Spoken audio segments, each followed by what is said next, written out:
environment because the space in the old, we needed more room for watchmakers, and we also needed, frankly, a more laboratory situation. So in this particular situation, we took the Rockefeller Center air conditioning heating unit, we went offline for this clean zone.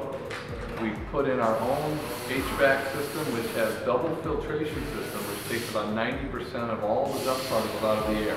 So we've created a laboratory situation. We also have anti-static anti-magnetic flooring, so that there's no electrical currents being picked up. Most people, when they pop off a watch, they have no idea what happens once it goes behind the curtain. So we have some live feeds, as you can see. We've got a couple of camera systems here, and we have some live feeds that every 3 or 4 minutes we'll be able to show people what the watchmaking environment is like, and you'll be able to see with this particular camera a very close-up photo of the complicated watchmaker working on a complicated watch, so that they can see what the environment is. They can also see just how much work it does entail to actually repair a watch, and it'll take some of the mystery away about why it takes 6, 8, 10 years. And is this done on the internet, Larry, or how can you see the live feed? Live feed into our reception area. Oh wow! We want to create a reception area that's kind of a learning center, and so we will be showing some clips about how the watch is repaired, what stages are involved, and also some live feeds so that people really understand what goes on behind the curtain.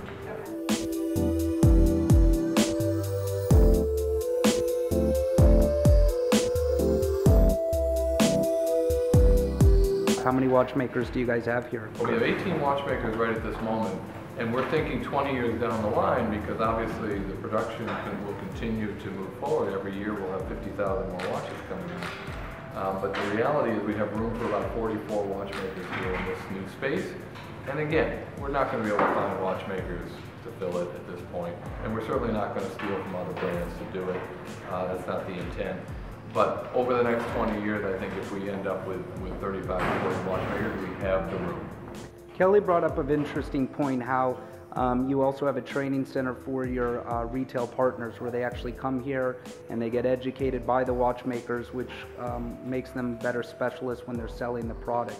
Can you tell us a little about that product? Sure. We have, generally speaking, every watch retailer point of sale has a couple of dedicated, really fantastic salespeople who are just super watch salespeople and are very knowledgeable and interested.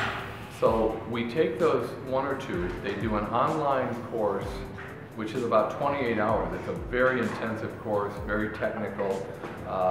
And then the second half of that course is we bring them here for 2 days. And they actually get to come in and watch the watchmakers work. We bring them into the space behind you. We will bring them in, and frankly speaking, they'll get to try to frankly take apart watches, put pieces, some sections of the watches back together, so they can get an appreciation for just how difficult it is to work in these little tiny, 4x4 areas.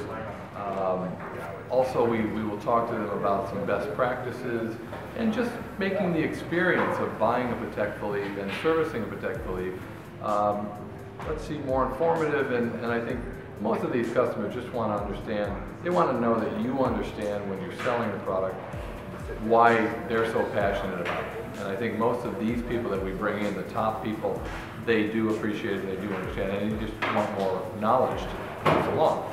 The final step for the very, very top salespeople is we bring about 16 people over to Switzerland once a year, and we will show them the actual workshops in Geneva. But we've tried to set up, for those who can't come to Geneva, we've tried to set up these workshops in an identical manner.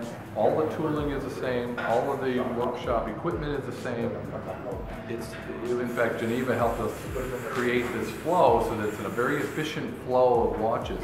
Hopefully we'll get obviously some improved repair times with the efficiency, and also from our own standpoint, we can plan a little bit better.